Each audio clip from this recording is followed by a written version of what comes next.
안녕하세요. 간담외국어대학교의 유정광입니다. 사회자님이 미국에서 공부했다고 했는데 저 일본서 공부해가지고 죄송합니다. 잠깐 오류를 수정하도록 하겠습니다. 저는 이제 일본에서 거기서 이제 경제학 박사를 했는데 14년을 거기서 거주했었고요. 또 한국에 들어와서 이제 민간 기업에서 14년 동안 일을 하다가 다시 이제 1년 반 전에 다시 일본에 가서 이제 대학교에서 강의를 하고 있습니다. 오늘 제가 이제 여러분들에게 소개하는 그 주제는 일본, 좀 길죠, 주제 타이틀이. 일본 노인간병 현황과 중산층을 위한 고령자 돌봄주택 비즈니스의 성장이 주는 시사점. 굉장히 긴 이름인데, 실은 이제 중산층을 위해서 어떻게 하면은 장기 요양 비즈니스가 가능할까라는 거에 좀 초점을 두고 여러분에게 소개를 하려고 합니다. 그 이유가 우리나라 다 아시겠지만 요양원이나 이제 개인들이 자영업으로 하는 경우도 많이 있기 때문에 이제 보험업계에서도 많은 이제 이 분야에 관심이 있다고 하는데, 저는 이제 결론적으로 말씀드리면 보험업계가 중산층을 위해서 뭔가 좀 해야 되지 않을까 는 생각을 하고 있고, 자, 그렇다면 일본에서는 이 중산층을 대상으로 어떤 형태의 장기요양 비즈니스가 있을까라는 것들을 좀 소개를 해드리려고 합니다. 자, 그래서 실은 이제 앞에 그림을 보시면 우리나라에 굉장히 고급스러운 시설들이, 시니어타운들이 이제 실버타운 아니면 시니어타운, 뭐 고령 노인 복지 시설, 뭐 여러 형태 표현들이 있는데, 아무튼 굉장히 비싼 게 있고요. 그 다음에 맨 밑에 보시면 뭐 3인실, 4인실, 아니면 뭐 또 8인실, 굉장히 열악한 요양원도 많이 있습니다. 저도 몇 군데 견학하면서 정말 이렇게까지 이렇게 열악할까?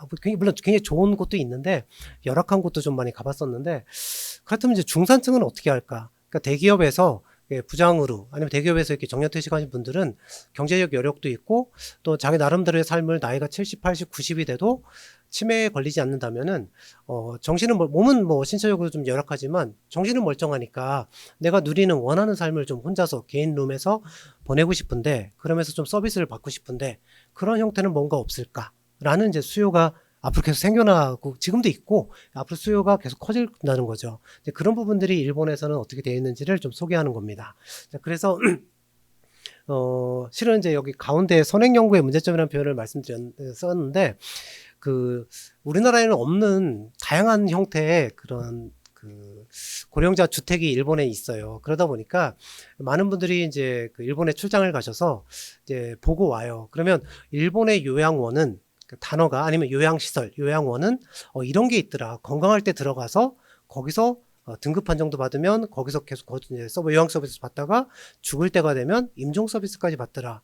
요양원에서 그런 서비스도 하더라 라고 표현하는 분들이 많이 있고, 보고서에도, 한국어 보고서에는 그렇게 많이 적혀 있어요. 근데 좀 잘못된 표현이에요.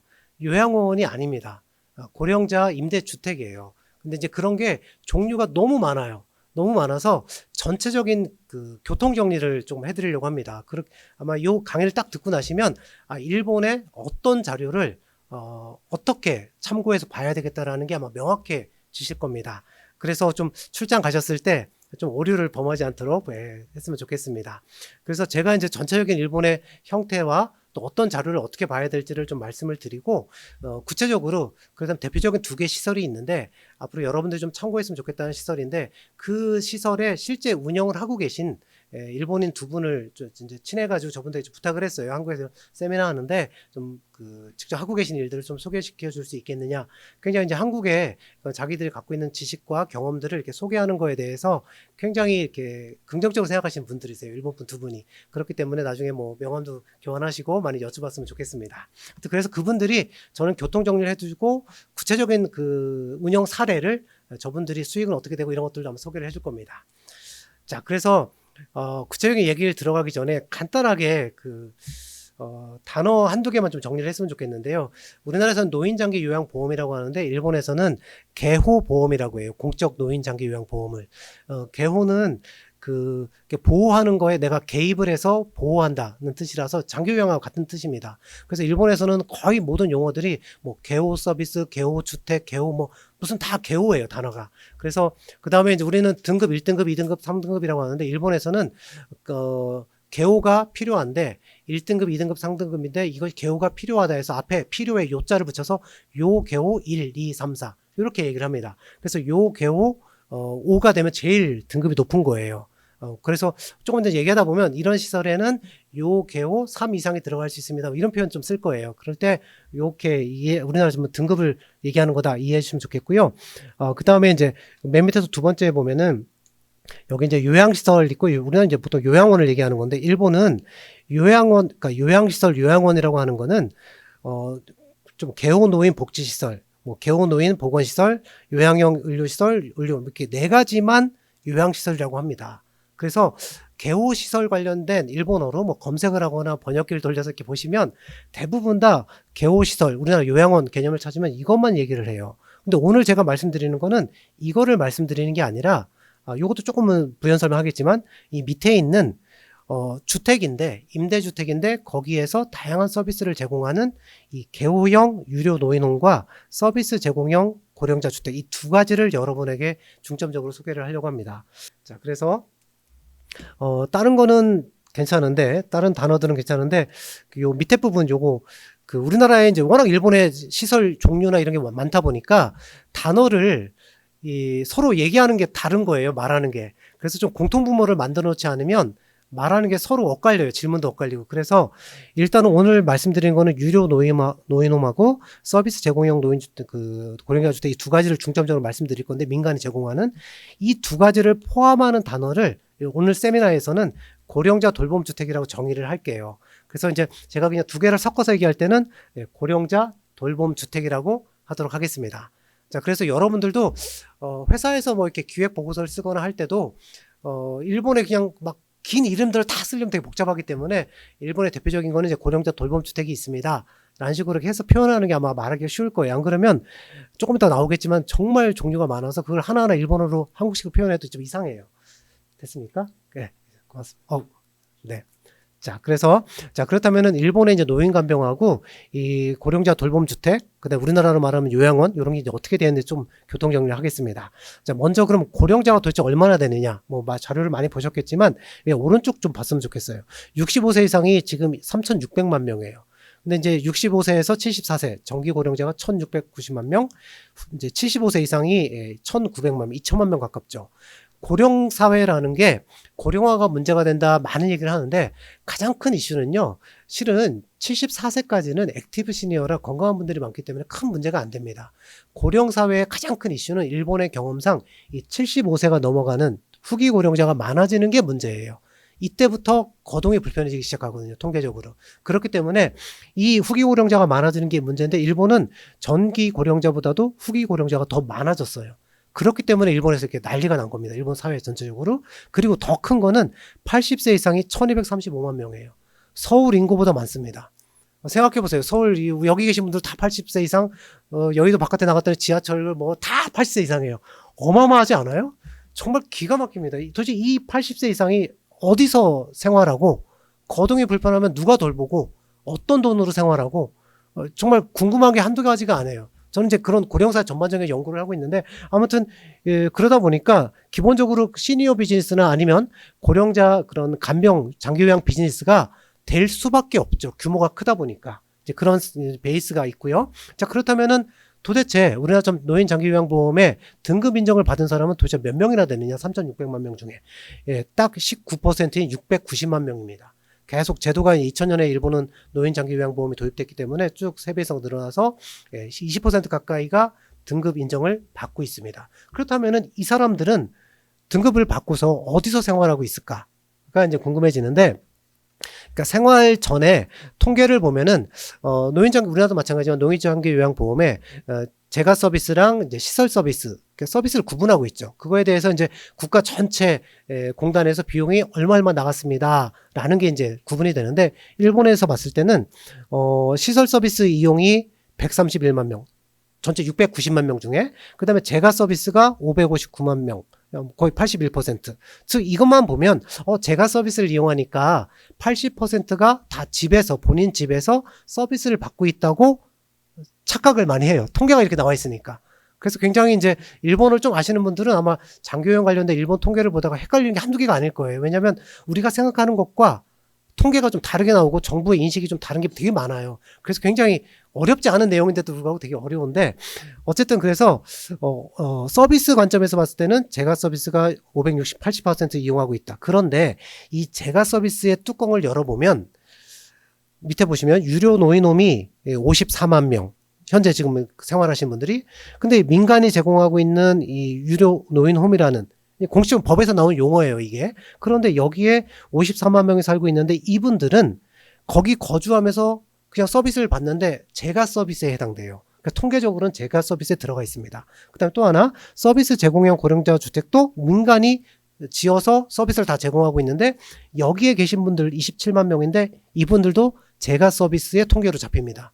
그래서 굉장히 도대체 시설이 얼마나 들어가 있을까? 이런 걸 파악하기가 되게 어려워요. 그 통계가 없습니다. 그래서 다 따로따로 있는 통계를 막 긁어 모아서 만든 게 이 자료예요. 쉽지는 않습니다. 근데 이제 통계별로 다 서비스 제공형 고령자 주택 유료노인 통계가 다 다른데 기준 시점이 달라서 정확한 몇만 명 차이는 좀 나올 수 있어요. 다 합치면. 하지만 큰 틀에서 이 정도다라는 정도로 좀 파악을 했으면 좋겠습니다. 그 다음에 인지증 그룹홈은 이제 치매에 걸렸을 때 일본에서는 이제 치매를 인지증이라는 단어를 쓰는데 26만 명.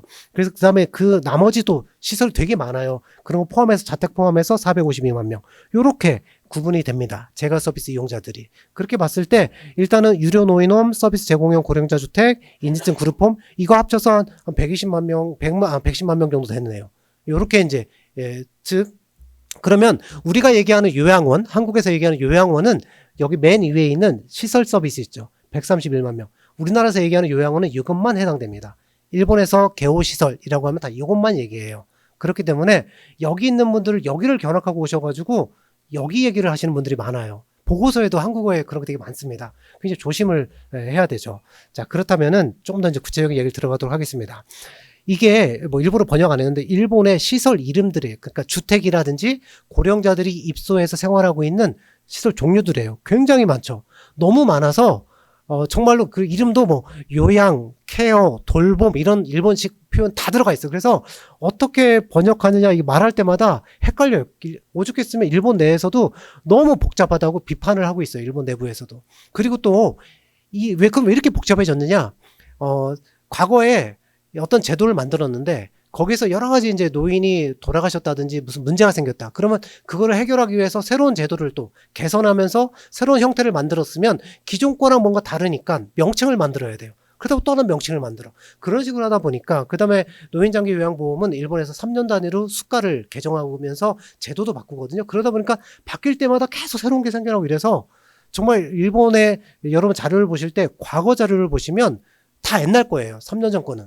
계속 바뀝니다. 그래서 따라가기가 좀 어려워요. 전반적으로. 또 이렇게 다양한 시설이 엄청나게 많아서 이걸 좀 교통 정리를 하면 어떻게 되냐면요.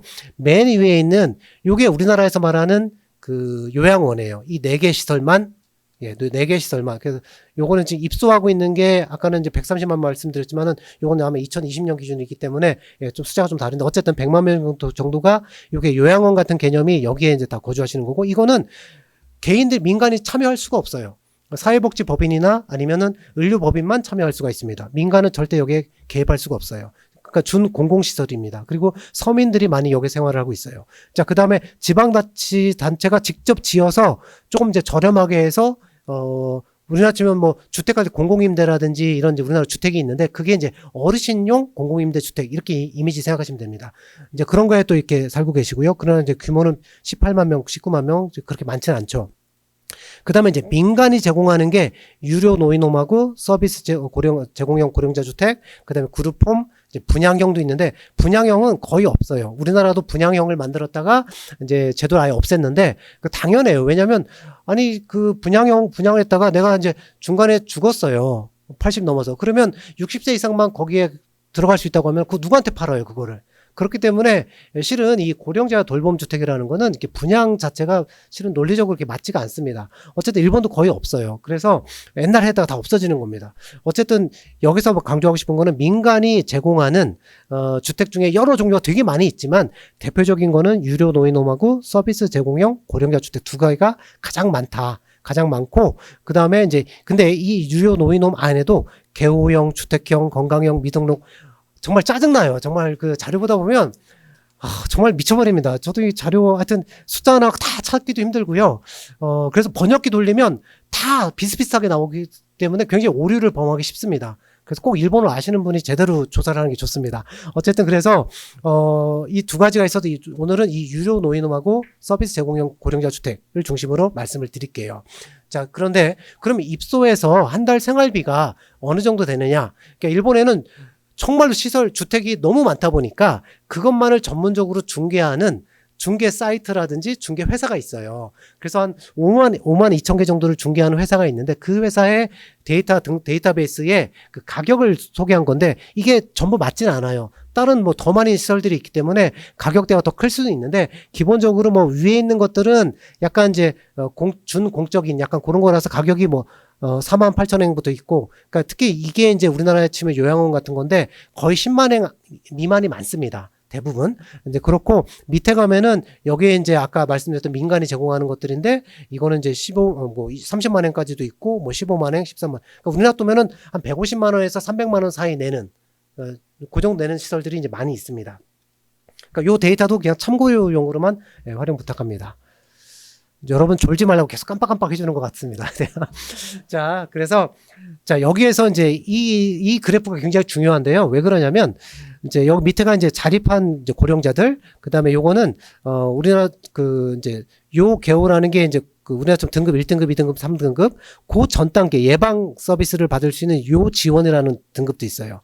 그래서 이제 건강한 상태부터 쭉 건강이 악화되는 이제 와상 노인이 되는 거고, 여기는 이제 소득 수준이 이제 높은 것과 중간, 낮음이 있는 건데, 여기에서 이제 뭐 실버하우징이라든지 케어하우징이라든지 이런 것들은 다 이제 저렴한 그 다음에 좀 자립한 노인들이 들어가 생활하는 곳이고, 아까 말씀드렸던 일본의 요양원 같은 거는 저소득층부터 시작해서 약간 중산층까지 처음에 이것밖에 없었어요. 일본도 요렇게 이제 있다가 중산층을 위해서 도입을 된 게 유로 노인홈이에요. 이거는 뭐 50년대부터 있긴 있었어요. 굉장히 극소수지만 70년대에 많이 보급이 됐고요.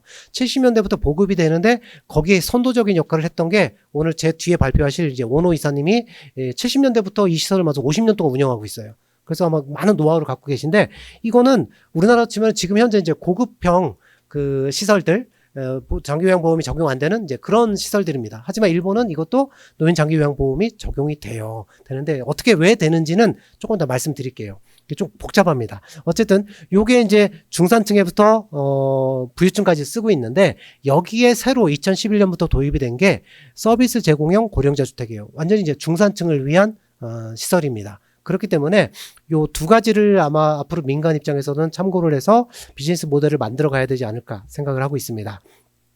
자, 그렇다면은 그 두 개 시설 이제 합쳐서 이제 고령자 돌봄 주택이라고 여기서 이제 말씀드린다고 했는데 거기서는 이제 고령 친화 주거 공간 나이가 들면 이제 화장실도 자주 가게 되는데 화장실 가기가 되게 편한 거죠. 휠체어 타고도 갈 수도 있고 턱도 하나도 없고 이런 식으로 이제 만들어진 거죠. 아무튼 그 비상벨도 있고 뭐 엘리베이터는 당연히 되어 있어야 되고 하여튼 이런 이제 주거 공간이 있고 거기에 매일매일 안부 확인을 해주고 나이 드신 분들이 걱정되니까 새벽에 갑자기 뭔 일이 있을까봐 요양원에 난 들어간다라든지 이런 분도 계시거든요.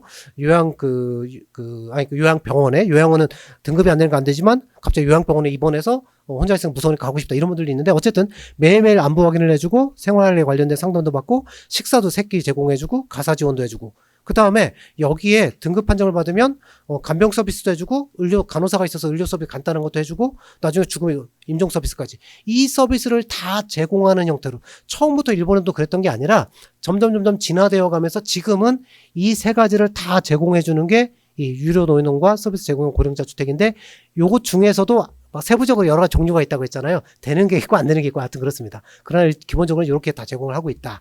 자, 그러면 두 개는 어떻게 다르냐? 일단은 뭐 디테일한 부분은 자료 시간이 많지 않기 때문에 좀 생략을 할게요. 어쨌든 유료 노인홈은 우리나라처럼 치면 이제 보건복지부에서 법을 만들어서 운영하고 있는 거고 서비스 제공형 고령자 주택은 우리나라 치면 국토교통부에서 고령자 주거에 관련된 법을 만들어서 제공하고 이게 좀 다릅니다. 그런데 지금은 이 서비스 제공형 고령자 주택에 대해서 보건복지부랑 같이 협력해서 운영을 하고 있는 그런 이미지를 갖고 있으면 되겠습니다.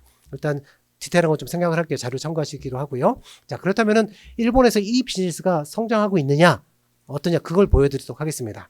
아까도 말씀드렸지만 유료 노인홈은 개호형, 주택형, 건강형이 있는데 건강형은 등급 판정을 받으면 나가야 돼요. 근데 그래서 시설이 많지가 않습니다. 그 다음에 주택형은 거기에 내가 거주하면서 요양 서비스를 받고 싶다. 그러면 바깥에 있는 방문 요양 회사 사업소한테 와서 서비스를 받는 거예요. 여기서 계속 거주하고 있는데 와서 서비스를 받는 거예요. 이 개호형은 뭐냐? 거기에 있는 스태프들이 그 건물 안에 있는 스태프들이 그 상담 서비스도 안부 확인도 하는데 장기요양 서비스 등급에 맞는 서비스를 다 해줘요. 그게 개호형입니다. 그러니까 이제 풀 서비스 해주는 게 요 개호형인 거죠. 근데 요걸 하기 위해서는 시설이라든지 인력이라든지 여러 가지 기준을 맞춰야 돼요. 그걸 맞췄을 때 개호형 유료 노인홈이라는 단어를 쓸 수 있습니다. 그렇기 때문에 다른 데가 함부로 이런 개호형이라는 단어를 썼다가는 벌금 큰일 납니다. 안 되게 돼 있어요. 자, 그런데 자, 여기 보시면 시설 수로 보면 개호형이 30% 정도 되고요. 주택형이 70% 정도 됩니다. 즉, 개호형은 모든 풀 서비스를 다 해주기 때문에 실은 이제 그 관리하거나 이런 것들이 쉽지는 않아요. 그리고 또 입주자 입장에서 봤을 때는 풀 서비스를 해주기 때문에 좀 가격이 비쌉니다. 그래서 보통 주택형을 더 많이 짓고 있어요.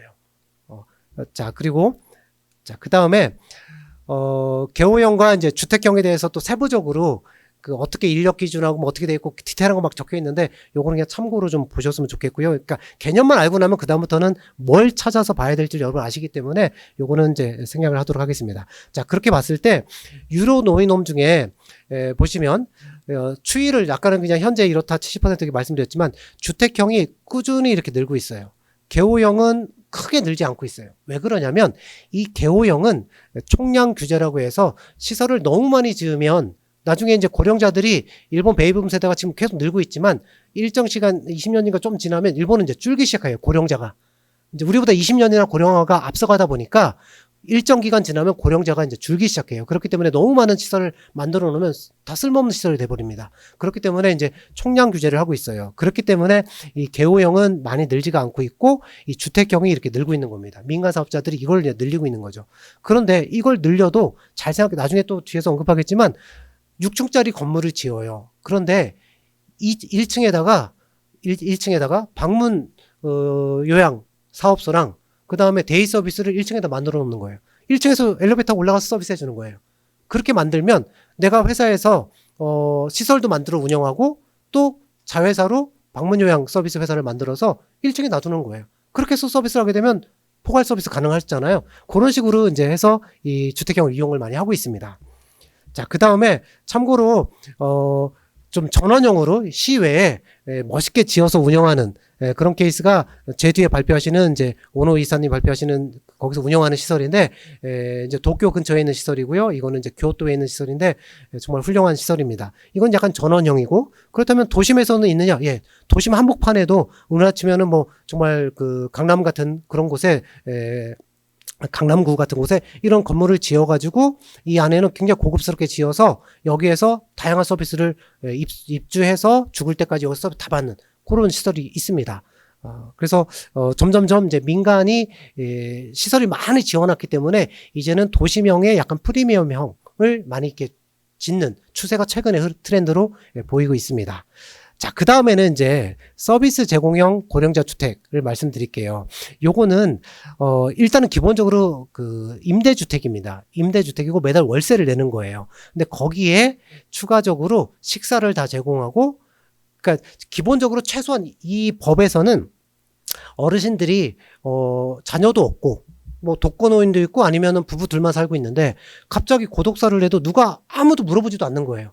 그러다 보니까 매일매일 그리고 자식이 있어도 우리나라도 마찬가지지만 전화 한 통 안 하는 나쁜 자식들이 많죠.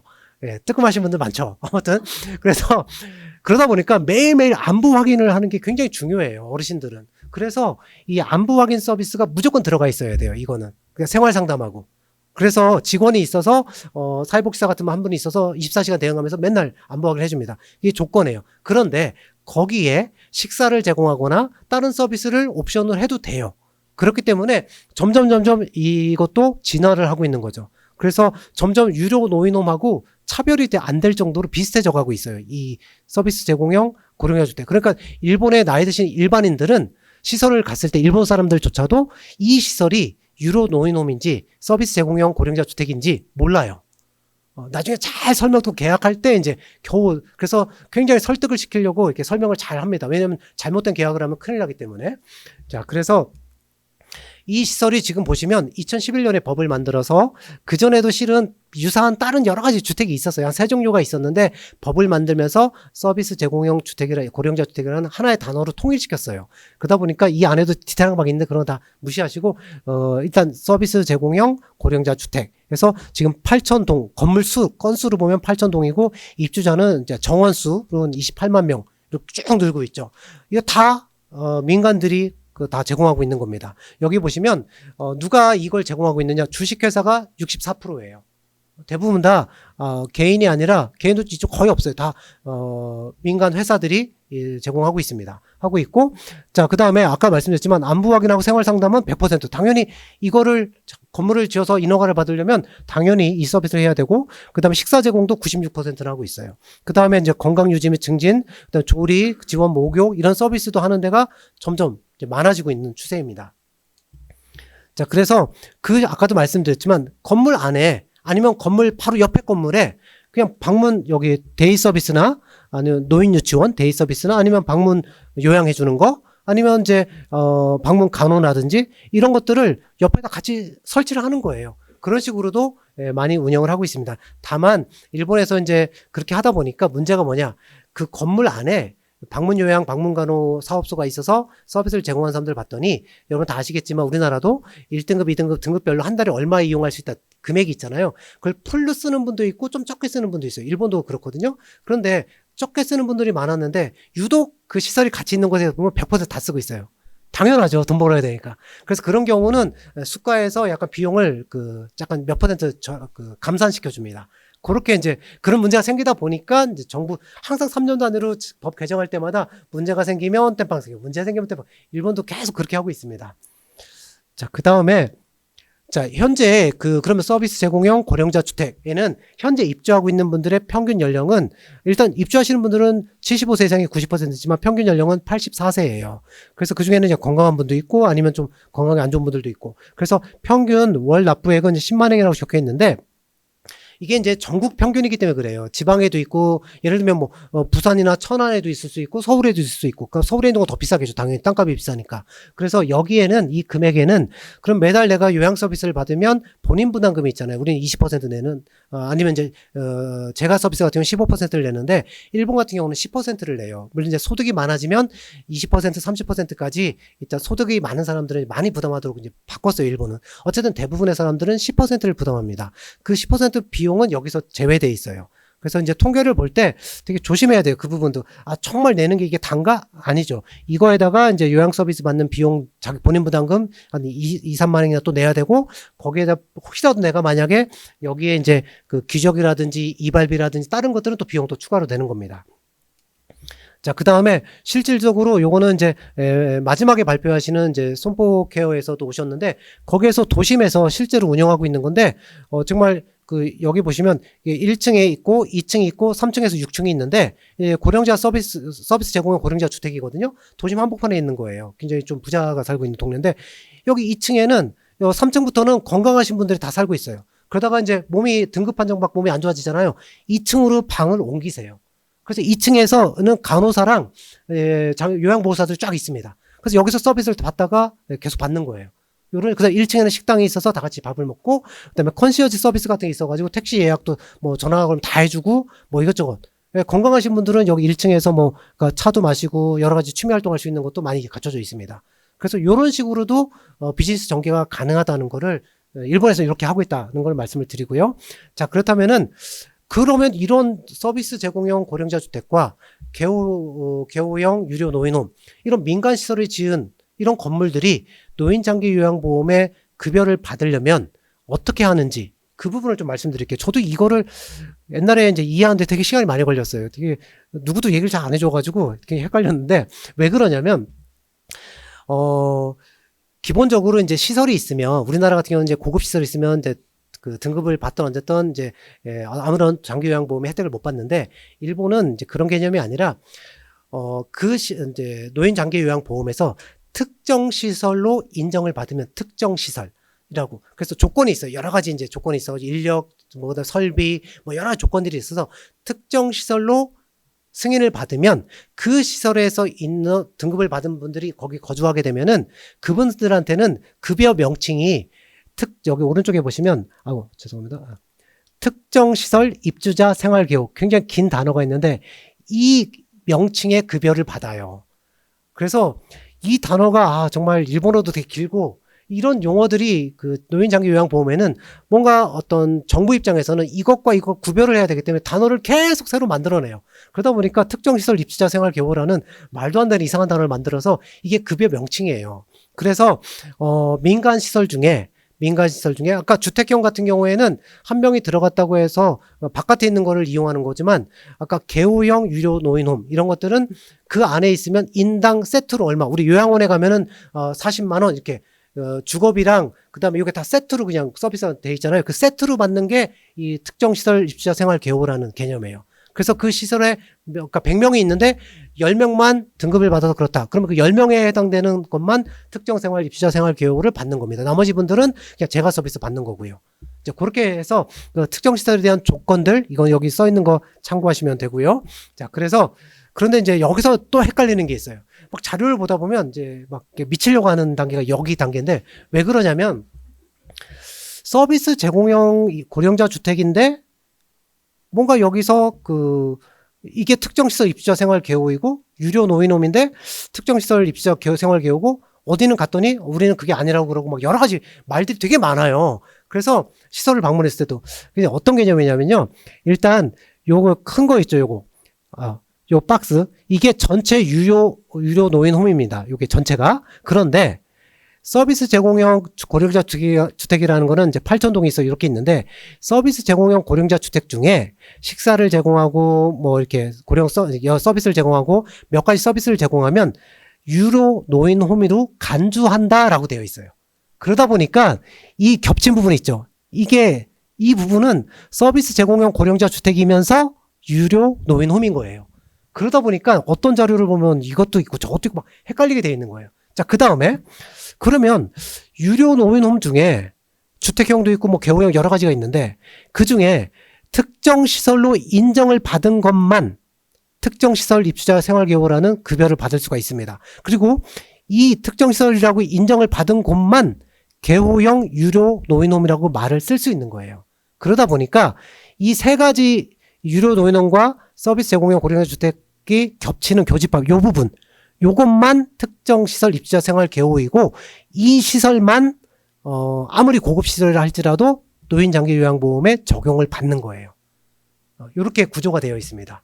그래서 그러니까 일본에 갔더니 고급 시설인데 노인장기요양보험에 급여 혜택을 다 받더라. 근데 어디 갔더니 또 못 받는다고 그래.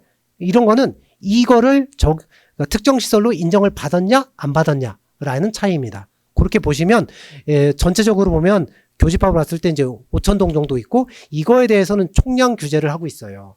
그렇기 때문에 급격하게 늘고 있지는 않습니다. 이거는.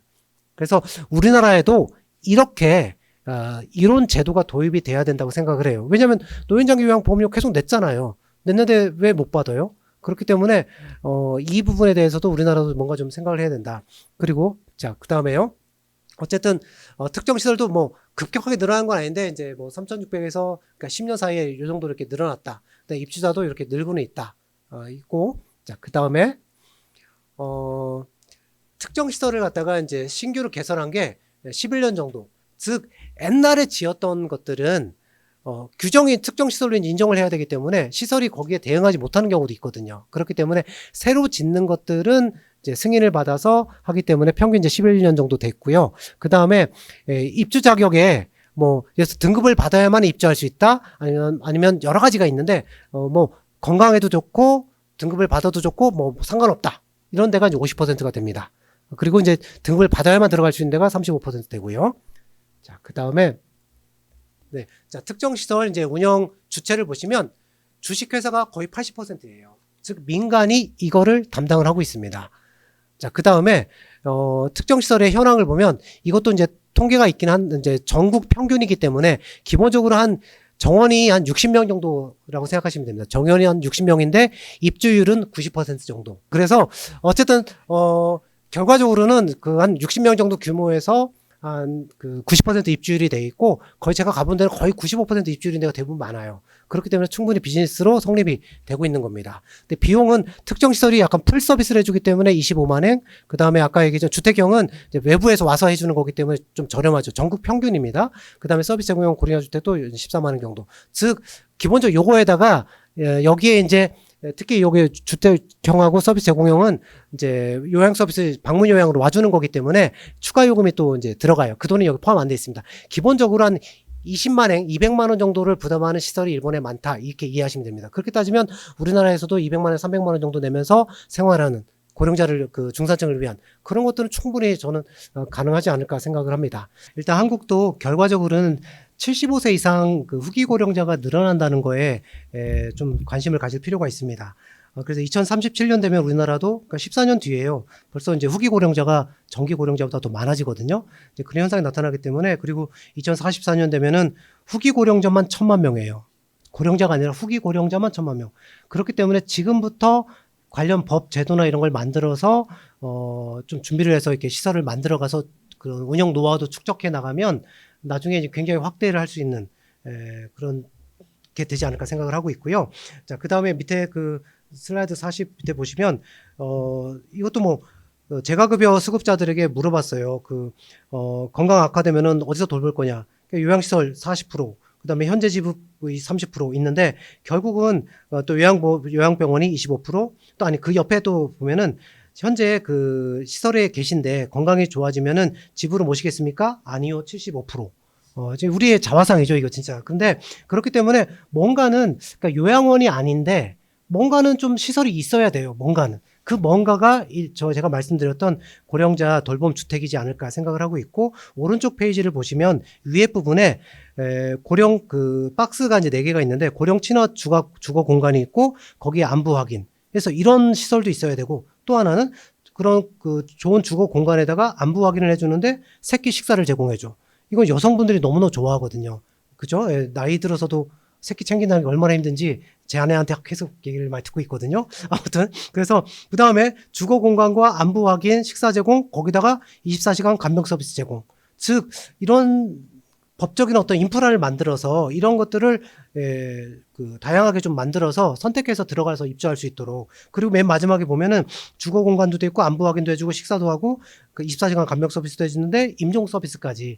일본 같은 경우는 임종 서비스를 하면은 그 수가를 가산을 해줘요. 그래서 정책적으로 이제 왜 너무 많이 사망자가 100만 명씩 죽다가 지금 한 130만 명 돌아가시거든요. 장기적으로는 160만, 170만 명까지 늘어나요. 연간 사망자가.